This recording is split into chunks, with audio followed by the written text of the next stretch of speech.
Hello and welcome everybody to the Blaston commentary series or something by RoboPresident, yours truly. We're just going to go ahead and watch some of my Blaston footage together. We're going to talk about Blaston news, maybe, talk about Blaston strategy, guns, critique my awful gameplay, and we're all going to do it entirely unscripted because scripts are for simps. Remember that. That is the truth. So in today's video, let's talk a little bit about unshielded gameplay and the current state of the offensive meta. So it's absolutely no secret that offense is the way to go. Now, there's been some debate in the Discord on whether or not there's an appropriate amount of defense to take with you into a given match. Today's matchup we can see here, once I kind of got out of Ozo, I'm playing up against Freak, and Freak is actually a very competent new player. He's picked up a lot of decent strategies right off the gate. But with some solid, well, I wouldn't say solid, but with some decent clamping and no shields and some drop blocking and dodging, it just was too much in that first round there. You can see that you can neutralize a lot of those Viper shots with weapon drops. Freak is going to try to get the majority of his damage from the Viper and from those Luma shots. So that is where he wants the damage. The rest is chip damage, and that's going to be a lot of the main difference between clamp builds and a lot of precision builds. Is clamp builds are harder to counter because the chip damage is the main source of damage, and there's so much of it. So you're just constantly overwhelming your opponent with a flurry of bullets, which is what I'm sort of doing here. In Freak's case, he needs to hit me with those Viper shots and with those Luma shots to make up the difference in damage. And if I just focus on countering those, it just sort of takes down his entire build, which is sort of what happened. So it was a good game there, but it was, well, you just blip out those bouncy boys and the Luma shots, and it's done. So let's see who I get up next, and it's Poo on Shoe, who some people thought was me for some reason. I can see a striking resemblance, I'm sure. Now, Poo on Shoe is a newer player. I don't know much about him other than he's kind of tall and, you know, he's got poo on his shoe. With that height advantage, the hard part about Poo on Shoe is I personally tend to shoot center of mass. That's just a little quirk of mine. And he can just step right over a lot of my attacks. So I have to be cognizant of that and try to arc my clamps upward. A lot of times with other players, I end up arcing them downward because I'm slightly above average height. You know, not to toot my own horn or anything, just for the ladies out there. I'm taken, by the way, I'm married, so don't apply. But in Poo on Shoe's case, you'll notice that a lot of those shots when I'm trying to clamp, he will often go to the back corners. It's kind of like a great value version of Tim 611's defense. His main defensive strategy is to go back to those back corners. Poo does the same thing, just he hasn't quite mastered that corner defense just yet. So what ends up happening is when you arc those shots upward, you can get him pretty effectively. Yeah, this is not to say that Poo is not a competent player, because he's a very dangerous player for the amount of time that he's put in. To be honest, he's somewhere close to my level. But I don't think that in this matchup he was 100% ready for the clamp meta. Now I know I'm not using a shield, and so the big three are going to come out and be like, Robo, you need to use Aegis, and you need to use it, and 20 nerd emojis, right? Look, I get it. I get it. And I get that supposedly in a competitive setting that you absolutely need it. I personally think that because of how player complication works out, if you are not familiar with the term player complication, generally what that refers to is the idea that as a game moves on and lives on, players tend to get better and better and better. The way that shields have sort of moved in the current space, it hasn't kept up with how players have gotten better. And they have gotten better. Much, much better. So, I personally think that offense is the way to go, and I just didn't want to waste my time with a shield because it slows down my rotation. So Pooh's main combo here that he does a lot, and this is kind of where he takes his height advantage into account, and he knows this, and you'll see him do this a lot, is this dangerous double raptor push that he does, or a wildcat push. He leans into that front podium and brings his full body weight to bear on the opponent. And since he's at that height angle, it's really hard to deal with. I was having a lot more trouble in that second round dealing with him, so I just sort of had to time him out. A very competent player, for sure. Undoubtedly. So, I had to do the little leaderboard check, like it matters, because we all know it doesn't. Because, no one's expecting Yelkel to actually be better than most of the people on that list. So Yelkel, if you're watching, I'm not sorry. I'm really not sorry. So, all right, let's go ahead and jump into another match, and let's see what we get.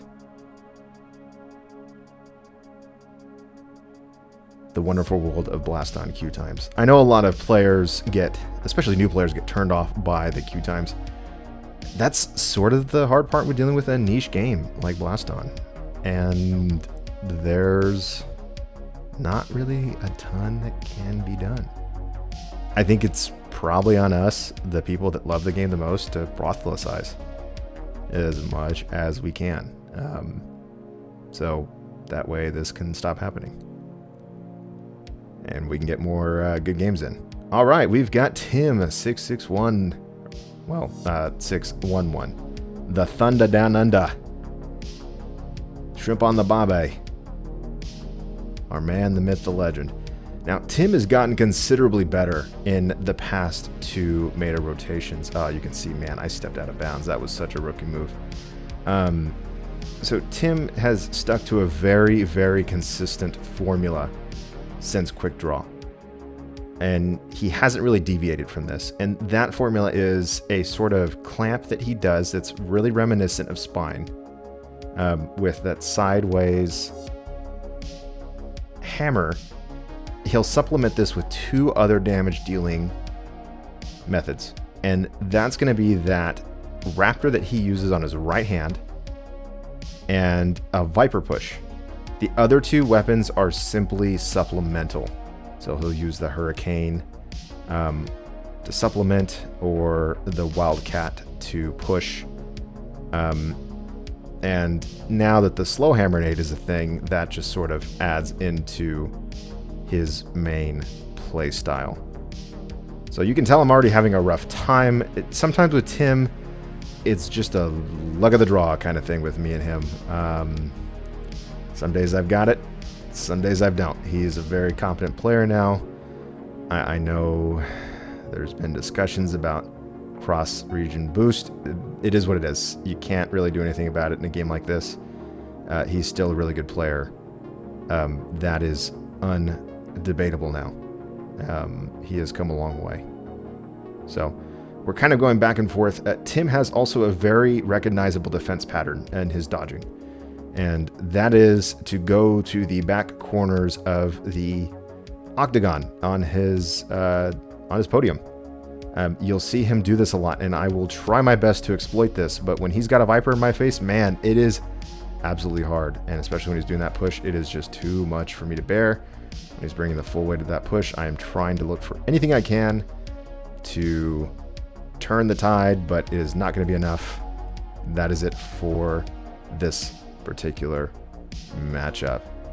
All right, so for our next match, we have the legend himself, the world's best Blaston mod. Well, at least maybe according to his own standard.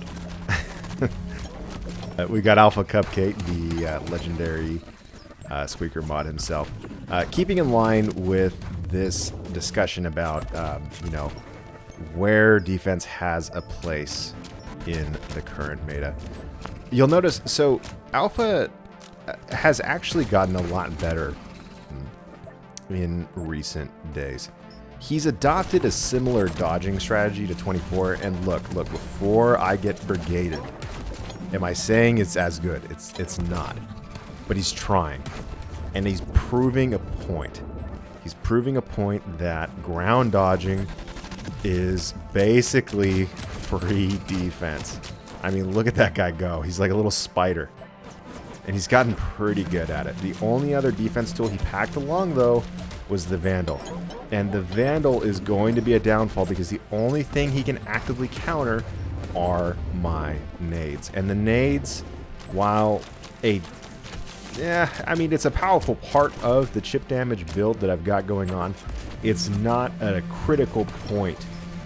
If my nades get popped, I can still go with everything else. So you can see this first round, he's actually giving me a lot of hell. And I'm pretty impressed by this, but I start to see a pattern. He's putting a lot of stock in the ground dodging. And this is where other players like 24 have balance in this because they put offense on a bigger pedestal. So basically what I do here is I exploit that. So now that I've got his number a little bit, I am going to completely force him on the ground and just put him, because he thinks he's safe on the ground.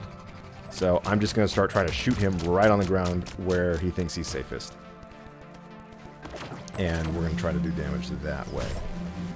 And you'll see that this method works a little bit better, because he's able to dodge under my clamps, because remember, I tend to shoot center of mass, so I'm just going to take the fight right to his safe place. And we're going to get a little bit of a better lead here. So we're going to do some drop blocks. We're going to try to neutralize those vector shots. Alpha takes a lot of stock in Vector. Vector has low collision, and he wants that chip damage. So anytime you can knock out those vector shots, you're taking out a large portion of Alpha's build. So just tossing weapons in that particular direction is a good way to neutralize what he's got going on. So you notice there, he goes back to the ground. As soon as he goes to the ground, I pop that Wildcat out and start mag dumping him. And that's going to be that strategy that, well, just starts to get things going for me. But, I mean, it's definitely the biggest fight that Alpha's given me in a long time. So I give him major props for that, for sure. He's gotten a lot better. So great props for that. So now we're gonna tie this up, but I'm just gonna keep that strategy going, and well, you'll kind of see here what happens. But you'll notice here, neither of us are really using shields. He's using one defensive tool, and I think he probably would have benefited from just a little bit more offense, because the Vandal wasn't really doing him a ton of favors in this case. Now, you'll notice too, especially with those grenades, he likes to throw them straight on. And with the slow hammer nade, there's not really anything wrong with that. The slow hammer nade affords you a couple of different interesting methods of deployment. One of them is the straight on toss, because it kind of works like a hazard. When someone's not running shields, it's honestly a decently viable deployment tactic if you've got enough set up already. But when your opponent is ready for it, it might be best to try an overhead toss. So we keep going back with that ground damage. We keep trying to block the chip damage. and it's too much, and that is the end of the match. So it was definitely a good game. You know, unmod alpha, yada yada yada. You know the drill. So we're gonna hop back in queue, and let's see who we get. Now I kind of did these games in reversed order. The games you saw earlier actually came later on in the same day. So there was just some weird Oculus download issues. I think I was actually more tired by the end of the day or whatever. But I think today I was just all clamping. That was kind of my MO for the day. Today's flavor, so to speak, on this particular play session. So back to the waiting game. I kind of do the whole, you know, the pace thing. I'm sure everyone has a ritual that they like to partake in. Some people check their phones. They try to squint through the little hole in the bottom of their Oculus. Check their Tinder swipes. Me, I just sort of pace around awkwardly in the living room and hope I don't, you know, I don't know, get attacked by anyone who might be in my house. So here we are with Freak once again. Like we've seen before, Freak is a very competent player. Freak goes for those bounce Viper shots and the Luma shots. So you can see right there, he catches me with those. Now, this match was actually earlier in the day, so I was a little bit less prepared for that than I am in those earlier matches. So I was still trying to feel out his build, and I realized that that was where he was going to go with his damage. He wanted the Luma shots, and he wanted the Viper shots. So it was just going to be a matter of clamping him down and denying those high damage precision weapons. So, on the matter of precision weapons, I know there's been a ton of discussion too about the desire for precision weapons and more options. I think Resolution Games has done a pretty good job on this end. You know, initially we just had a few options. We had the Viper brothers, so to speak. And then, at least before the Reloaded update, we had the Vipers, we had the Snowball. I suppose the Tundra would count, but the Tundra was, you guys know, it wasn't fantastic. Attachments open up a new door, and the Luma as well. And I think the Luma is honestly the most balanced attachment, I guess, diverse, you know, group of weapons or weapon attachments that you can possibly, you know, that you can possibly find out there right now. That the Bounce Luma attachment is a little wacky. We'll kind of get into that maybe in a future video. I think right here, I think that was a Bounce Luma, if I'm not mistaken. Yeah. So I think this first match he was using a Bounce Luma. And Bounce Luma has that really strong collision, so if you're running a high defense build, it's not very conducive to your build. It will punch right through your Novas, it'll punch right through your shields, and come back and poke you right in the butt, and nobody wants that. So, but the Scatter Nova and the Scatter Luma and the Curve Luma are pretty well balanced, and the stock one too, to be honest. So I think if they can work out the Bounce Luma a little bit, it would be an excellently balanced weapon for what it is. I think it's honestly a really good addition to the game. The Viper, by contrast, kind of controversial. We got some interesting attachments. We got the slow but powerful attachment.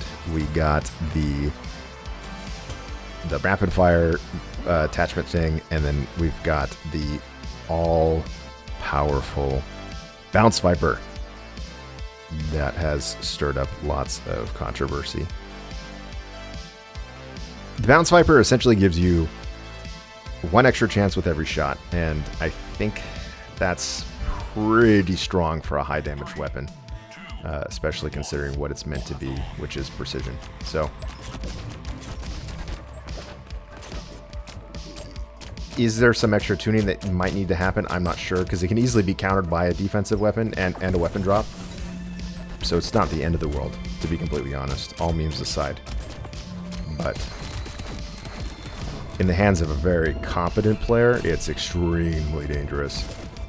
And you can see that. I think two particular players is Tim and Yelkel actually have very good bounce Viper game sense.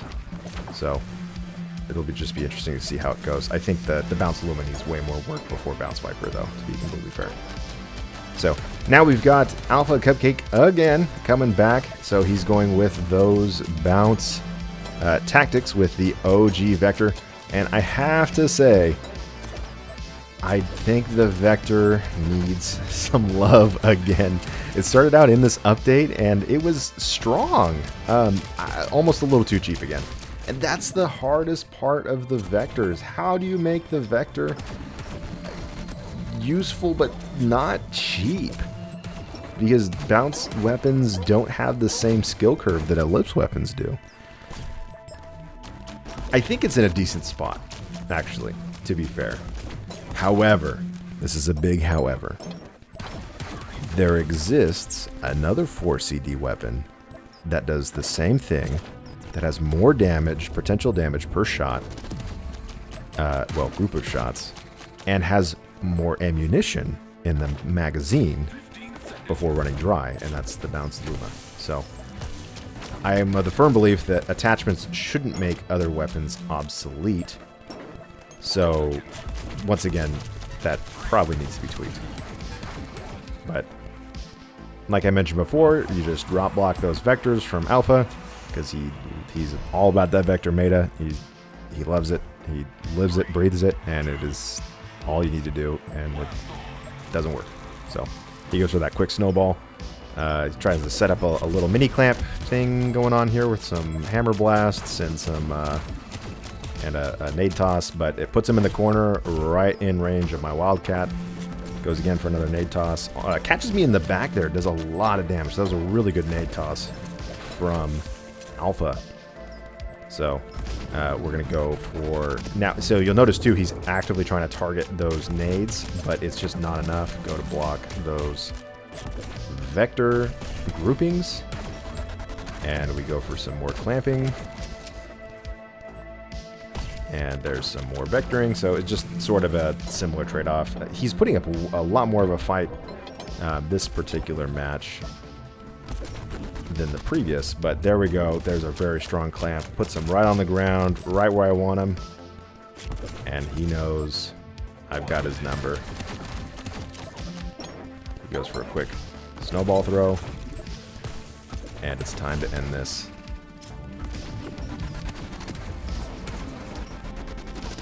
Let's see. And just some... there it is. Right there. That's another thing why slow hammer nade is so strong, because it takes that utility factor to the next level. You basically get a wall, and he knows it's there, and he can't move, so he's just at my mercy. So I just feather the trigger a couple times, and he has to sit there. He's got no shields. He's got nothing to drop block with. He's got low enough health. It's over. I just end it. So, all right, looks like we've got Freak again. Great new player. He's ready to fight. He's got the fighting stance. Let's jump on in. So we're going to start with a clamp right out of the gate. And we'll try to set that up. Now, obviously, you know, with this loadout I've got going on, this no shield clamping loadout, I've got a couple options. Sometimes I'll like to run the Luma bow, and in some of my commentary videos coming up, you'll see me using the bow against various players. This particular evening, I felt like using the Raptor. The Raptor keeps the build lighter, gives me more chances to hit, and gives me a little more defensive utility at the cost of offensive power, where the Luma gives me really good comeback potential. So sometimes with the Luma, if I'm really down on a match, if I goofed up, stepped outside of bounds, they got a bunch of lucky Viper shots. If I've got that curved Luma, I get 2 shots in, and I can come back from that match very easily. So One is a more consistent and safe approach. The other is a more risky approach. But there we go. Ooh, that was kind of clamp him with his own nade there. And Britt coming with those double raptors. To be honest, I think the Raptor, the normal Raptor, not the Raptor E, is starting with that player complication I talked about, is starting to have a ton more utility. And in some cases, than your average shield deployment scenario. So it just wildly depends, because you get that offensive trade-off, you get a defensive trade-off, and it has lower cooldown time for your build. You just have to be careful about how you time it. So it's a pretty excellent weapon. I hope it never gets nerfed, because that would be a sad day indeed, because I don't think it's overpowered at all. So let's go for another clamp here. Double hammers. You'll notice I'm a big fan of the charge hammer. I think it's extremely versatile, and I don't think there's any reason to run stock hammer, which is, again, kind of a problem in the balancing. But we'll get into attachment balancing probably for another video. I think charge hammer, though, plays on the versatility of hammer, which is a good thing. Indeed. Hammer is meant to be a versatile weapon. That's the point. Alright, so for our, well, looks like we're still waiting in queue, just sped things up a little bit, and we have a treat for our last game of this commentary. We've got the man himself, Bananas, a fellow master of the art of Discord comedy. Bananas has been out for a while. I think he was, I don't know, doing stuff. He's a man. He's got man responsibilities, so I don't fault him. Very avid Tether user, so much so that he's renamed himself Tetherist. Now, Tether has gotten sort of a weird rework for the uninitiated. I guess there was something to do with boost. I guess it just... the developers were mentioning that Tether abused the boost problem, so it was completely reworked. And now most would say that Tether is, well, it's not very good. And you'll kind of see that here. Bananas is usually a very formidable player. He's actually... And look, I'm not saying that he's on the same level, but if you're going to rank highest level Tether users, he's up there. Not the same level as, you know, that the main one. I'm not going to say his name. Because he knows exactly. He's smiling right now. No, I'm not going to say his name. But he's decent. So you can see it's really not doing him any favors. He's having to rely on those lasers to get that damage. And those lasers are really locking me down. And they do work. They really do. But that Tether is just not what it used to be. And it just doesn't hold up. So hopefully that gets fixed, because I think that was a decent piece of equipment. So that's all I've got for today. Thanks for joining in to the Blaston commentary or something with RoboPresident. We talked about offensive stuff. I'm going to try to do these regularly. I appreciate your guys' time. Thanks for watching. Subscribe and all that jazz. You guys know the drill, and we'll see you next time.